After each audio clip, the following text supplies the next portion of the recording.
Good morning students. Last topic में हमने काफी कवर कर लिया था, तो उससे ही आगे हम आगे कंटिन्यू करते हैं। और ये नया टॉपिक है आज इलेक्ट्रिक फ्लक्स। इलेक्ट्रिक फ्लक्स, तो सबसे पहले हम इस टॉपिक में ये देखेंगे कि इलेक्ट्रिक फ्लक्स होता क्या है। तो जैसे कि आप डेफिनेशन बोर्ड पे देख रहे होंगे, इलेक्ट्रिक फ्लक्स क्या है। Electric flux through a given area held inside an electric field is a measure of total electric lines of force passing normally through this area. Symbol से explain करते हैं। Suppose करो बच्चों, we have a given surface. This is a surface having an area S. तो suppose करो इसको हमने place किया हुआ है। This surface is placed on electric field. कुछ field lines, these field lines crossing the given surface normally. ठीक है बच्चों, तो काउंट कीजिए। अगर मैं काउंट करूं फील्ड लाइंस को तो 1 2 3 4 5 फील्ड लाइंस है जो इस सरफेस को क्रॉस कर रही है नॉर्मल डायरेक्शन में। 90 डिग्री पे ध्यान रखिए, नॉर्मली क्रॉस करनी चाहिए, तब उन्हें हम काउंट करेंगे। तो इस जितने भी फील्ड लाइंस क्रॉस कर रही है नॉर्मली किसी सरफेस एरिया को, उसे हम बोलते हैं इलेक्ट्रिक फ्लक्स। ठीक है बच्चों, तो बहुत सिंपल हो। अब देखिए, ये पॉसिबल नहीं है कि हम, क्योंकि इलेक्ट्रिक फील्ड लाइंस तो एक हाइपोथेटिकल कर्व है, इन्हें हम देख नहीं सकते हैं, केवल इनकी प्रेजेंस फील कर सकते हैं। तो जब हम इलेक्ट्रिक फील्ड लाइंस को देख नहीं सकते हैं तो हम उन्हें काउंट कैसे करेंगे। ठीक है, तो ऐसे के लिए, इसके लिए हमारे पास एक फॉर्मूला है इलेक्ट्रिक फ्लक्स फाइंड करने के लिए। इसे हम डिनोट करते हैं फाई ई से। तो इलेक्ट्रिक फ्लक्स होता है फाई ई, होता है E dot S vector, or we can say ES cos theta। ठीक है बच्चों,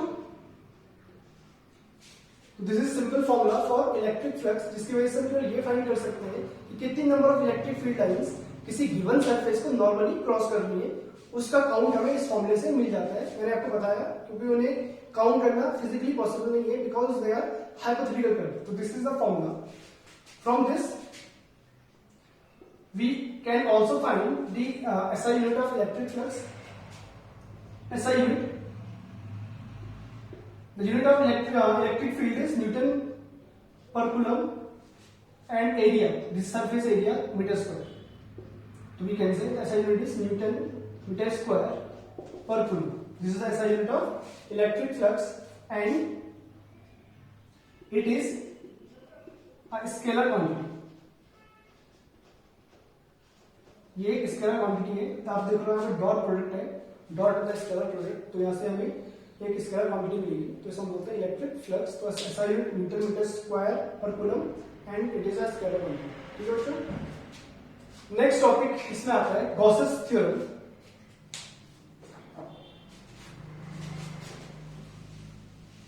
वो हम देख लेते हैं इस बार।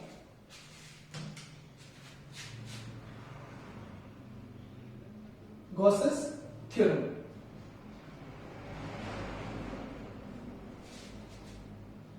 it states that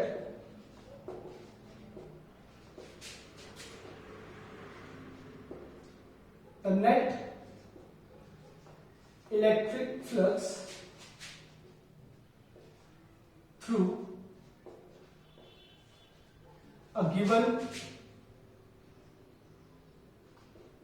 surface is 1 upon epsilon naught times the total charge enclosed,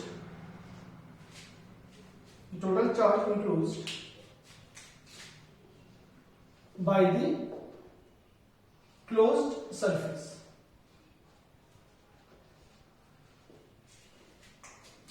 It says that the net electric flux through a given surface is 1 upon epsilon naught times the total charge enclosed by the by the closed surface।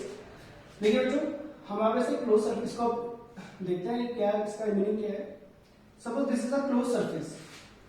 Close surface it means it is a sphere, not a circle. Circle close नहीं होता बच्चों, ये sphere है।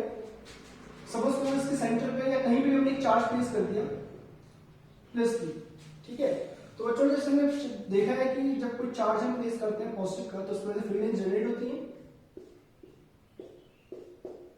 ठीक है बच्चों।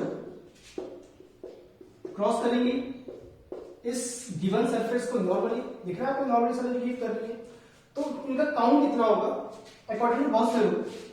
This electric flux which is surface integral of E dot ds is equal to total charge enclosed upon epsilon naught. It means the total charge enclosed by the surface is q upon epsilon naught. जितना भी charge इस surface के अंदर enclosed है उसमें हमें epsilon not पर divide करना है और वहीं से हमें क्या मिल जाएगा, इसके लिए इलेक्ट्रिक फ्लक्स मिल जाएगा। तो ये सिंपल से इसकी डेफिनेशन या इसका लॉ है और इसका मीनिंग मैं आपको एक्सप्लेन कर चुका हूं।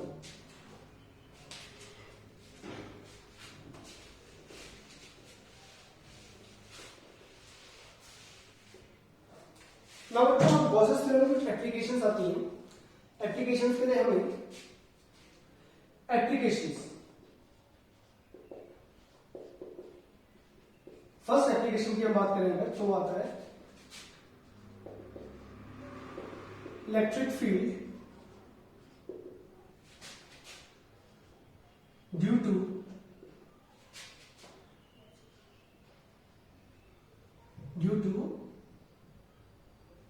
an infinite line of charge. Electric field due to an infinite line of charge. तो इसके लिए हमें क्या है बच्चों given, we have given an infinite line of charge. ये एक infinite line है बच्चों, इसमें चार्ज डिस्ट्रीब्यूटेड है uniformly its length. We have to find the electric field intensity. हमें इलेक्ट्रिक फील्ड इंटेंसिटी फाइंड करनी है इस लाइन की वजह से किसी भी पॉइंट पे, सपोज इस पॉइंट पे फाइंड करना है, इस पॉइंट P पे, ठीक है बच्चों। और इसको हमें सॉल्व करना है गॉस थ्योरम की हेल्प से।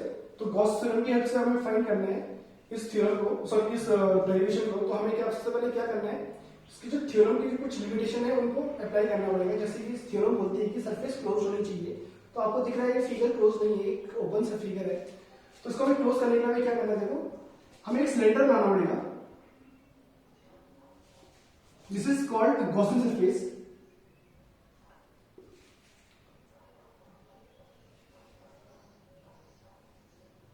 Let the length of cylinder is L and the radius of that cylinder is R. ध्यान रखिएगा बच्चों, जिस पॉइंट पे हमें इलेक्ट्रिक फील्ड इंटेंसिटी फाइंड करनी है वो पॉइंट इस सिलेंडर के सरफेस एरिया पे ही फॉर्म होना चाहिए, ठीक है बच्चों। तो अब देखिए आप, ये गॉसियन सरफेस है जो मैंने सिलेंडर बनाया है, ये क्लोज सरफेस है, इसमें कुछ चार्ज तो इंट्रोड्यूस करती है, ठीक है। तो अब इसमें हम गॉस थ्योरम इजीली अप्लाई कर सकते हैं। तो बच्चों इसके हमें कुछ इलेक्ट्रिक फील्ड लाइंस देखनी पड़ेगी। जैसे कि सपोज करो इस पॉइंट P पे एक छोटा सा एरिया चूज किया हमने, this is small area ds, और देन इसका नॉर्मल प्लॉट कर लेंगे हम। देखिए बच्चों, जो एरिया है वो एक वेक्टर क्वांटिटी होता है और नॉर्मल अगर हमें प्लॉट करना है या उसकी डायरेक्शन फाइंड करनी है तो हम सिंपल सा उस एरिया का एक नॉर्मल प्लॉट कर देंगे। जैसे सपोज करो ये this is some area A, अगर इसको डायरेक्शन फाइंड करनी है तो हम क्या करेंगे, इसमें नॉर्मल प्लॉट कर देंगे। तो नॉर्मल अपवर्ड भी हो सकता है और डाउनवर्ड भी हो सकता है। तो जिधर भी नॉर्मल की डायरेक्शन होगी it is the direction of S vector और we can say area vector. तो सिंपल सी बात, हमने छोटा सा एरिया हमने चूज किया ds, उसका नॉर्मल प्लॉट कर दिया, और जो नॉर्मल की डायरेक्शन होगी वही किसकी डायरेक्शन होगी, सरफेस एरिया की। अब आप देख सकते हैं कि इसमें यूनिफॉर्मली चार्ज पॉजिटिव चार्ज है, तो इसकी वजह से इलेक्ट्रिक फील्ड की डायरेक्शन ऊपर की तरफ ही आएगी। दिस इज वेक्टर, क्योंकि फील्ड लाइंस में पड़ा है पॉजिटिव चार्ज बड़े से कांस्टेंट होती है, तो सारी फील्ड लाइंस कुछ इस तरह से जो होती है इसकी, ठीक है बच्चों। नेक्स्ट यहाँ पर देखेंगे दो, क्योंकि इसमें तीन सरफेस एरियाज या दो सरफेस एरियाज है, एक तो सरफेस एरिया होता है, दो क्रॉस सेक्शन की है, तो वो भी हमें इंक्लूड करने पड़ेंगे। सेम यहाँ पे छोटा सा एरिया चूज किया ds वेक्टर, और अगर हम इलेक्ट्रिक फील्ड की बात करें तो आप देख सकते हैं ये है इलेक्ट्रिक फील्ड की डायरेक्शन, यहाँ पे 90 डिग्री पे इंक्लाइंड है। सिमिलरली एक छोटा सा एरिया हम चूज कर सकते हैं, दिस इज ds, और एक this is the direction of electric field, तो ये एंगल कितना आ गया, 90 डिग्री आ गया। तो अब हम गॉस थ्योरम अप्लाई कर सकते हैं। तो using Gauss theorem electric flux is equal to E dot ds, surface integral of E dot ds is equal to total charge enclosed upon epsilon naught. ठीक है बच्चों, ये चार्ज जो Q है वो कौन सा चार्ज है बच्चों, जो इस सिलेंडर के अंदर इंक्लोज है, मतलब इस वाले पॉइंट से लेकर इस वाले पॉइंट तक का जो चार्ज है उसकी हम बात करेंगे। ठीक है बच्चों, तो जब यहाँ पे E dot ds और यहाँ पे E dot ds जीरो आएगा क्योंकि एंगल 90 है, बट यहाँ पे आप चेक करें तो E dot ds जीरो नहीं आएगा क्योंकि यहाँ पे एंगल जीरो है इनके बीच का, तो it becomes E ds cos 0 degree is equal to, so what is Q? Q is the total charge enclosed by the Gaussian surface. ठीक है, the length of this cylinder is L and let the charge per unit length is lambda. What is lambda? Charge on unit length. तो बच्चों हम easily find कर सकते हैं कि इस L length पे कितना चार्ज होगा, it becomes lambda L upon epsilon naught. Now continue. E dot ds cos 0 is 1. E is the constant quantity से बाहर निकालेंगे. Integration of ds is equal to lambda L upon epsilon naught, or we can say E is equal to. Now what is ds? Integration of ds is the surface area of that cylinder, which is, what is the surface area of cylinder? What is the surface area of cylinder? It becomes 2 pi r L, or we can say E is equal to lambda upon 2 pi epsilon naught r. This is the electric field intensity at a point due to a uniformly charged ring. Uniformly charged infinite line of charge. तो ये हो गया हमारे पास एक first application of Gauss's theorem. Now we move to the second application of Gauss's theorem. Electric field due to uniformly charged conducting hollow sphere. Electric field due to uniformly charged conducting hollow sphere. What we have given? We have given a conducting sphere, hollow sphere of radius r. ठीक है बच्चों, with center O, and this is uniformly charged. तो charge जो होगा sphere के, वो कहाँ पे होगा, इसके सरफेस एरिया पे चार्ज होगा, क्योंकि ये हॉलो चार्ज है, हॉलो कंडक्टर है. तो जो भी हम चार्ज इस कंडक्टर को देंगे, let the charge Q is given to the sphere. So this charge is uniformly distributed over its surface area. Now we have to find electric field intensity due to this conducting sphere at different points, and these points may be outside the sphere, maybe within the surface of that sphere, and or we can say in the inside of the sphere. तीन जगह हो सकता है point, outside, at the surface, और एक तीसरा inside. So अगर हम outside find करेंगे, suppose we have to find the electric field intensity at this point P, which is outside the cylinder, which outside the sphere at a distance r from its center. तो सबसे पहले बच्चों को क्या करना है, Gauss theorem के लिए क्लोज सर्फेस बनाएंगे. तो क्लोज सर्फेस में जो चूज करेंगे, वो चूज करेंगे sphere. This is also known as the Gaussian surface with radius smaller. ठीक है बच्चों, तो using Gauss theorem electric flux phi E is equal to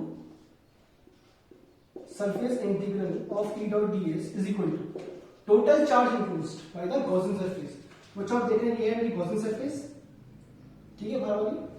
इसके अंदर कितना चार्ज इंक्लोज्ड है, इसके अंदर एक स्फीयर इंक्लोज्ड है, इसमें चार्ज कितना है, Q चार्ज इंक्लोज्ड है. तो हम ये कह सकते हैं कि जो टोटल चार्ज इंक्लोज्ड है गॉसियन सरफेस के द्वारा वो कितना किया गया है, Q किया गया, वो Q चार्ज है. तो we can say Q upon epsilon not.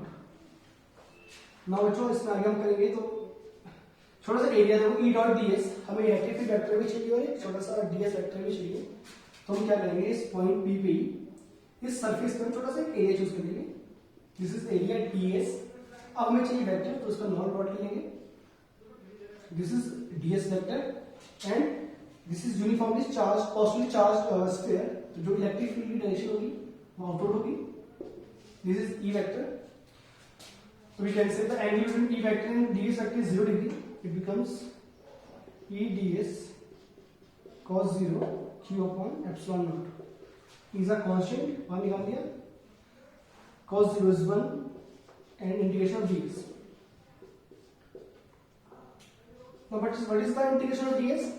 ds आपने एरिया छोटा सा एरिया चूज किया था आउटर गॉसियन सरफेस में having radius r. It means ds का इंटीग्रेशन होगा 4 pi r square. We can say E is equal to q upon 4 pi epsilon naught r square. This is the electric field intensity at a point outside the sphere. Or we can say from this figure, from this expression, the electric field intensity varies inversely with r square. ठीक है बच्चों. Next, if r is equal to capital R, it means this point P will lie on the surface of that sphere. वो कहीं भी हो सकता है, इसकी सरफेस पे होगा. It means E is equal to, यहाँ पे देखिए बच्चों, R को कैपिटल R रिप्लेस कर लेंगे, it becomes Q upon 4 pi epsilon naught R square. This is the electric field intensity on the surface. Now for inside this shell, इस shell के inside कितना होगा. देखिए अगर मैं इनसाइड जाऊं बच्चों, सपोज को इस पॉइंट पे हमें फाइंड करना है इलेक्ट्रिक फील्ड इंटेंसिटी, तो हमें गॉसियन सरफेस ड्रॉ करनी पड़ेगी. ठीक है, तो आप देख सकते हैं इस गॉसियन सरफेस में कोई भी चार्ज इंक्लोज नहीं किया है, जो क्योंकि जो भी चार्ज है इस आउटर सरफेस, इस स्फीयर की आउटर सरफेस में है. तो we can say the net charge enclose by the Gaussian surface is 0. Therefore from formula we can say electric field intensity will be 0. ठीक है बच्चों, तो हमने तीन जगह इलेक्ट्रिक फील्ड इंटेंसिटी फाइंड की है. एक आउटसाइड फाइंड किया हमने, एक हमने इनसाइड फाइंड किया, एक हमने सॉरी सरफेस से फाइंड किया और एक इनसाइड फाइंड किया. तो अब हम ग्राफ बना सकते हैं. The graph of electric field intensity versus distance r from the center of the conducting shell. तो तीन पोर्शन में हमें डिवाइड करना पड़ेगा. r is equal to capital R, it means we are at the surface of the sphere. r is greater than capital R, it means we are outside the spherical shell. Or we can say last, r is less than r, or we can say we are inside the spherical shell. तो आप देख सकते हैं बच्चों, inside the spherical shell field 0 है, और पहली बार हमें फील्ड मिला वो काफी मिला, वो मिला सरफेस पे which is maximum. और जैसे हम आउटसाइड की तरफ मूव कर रहे हैं तो फील्ड की वैल्यू डिक्रीज हो रही है इनवर्सली. इनसाइड फील्ड 0 होगा, पहली बार वो आएगा सरफेस पे. This is the maximum field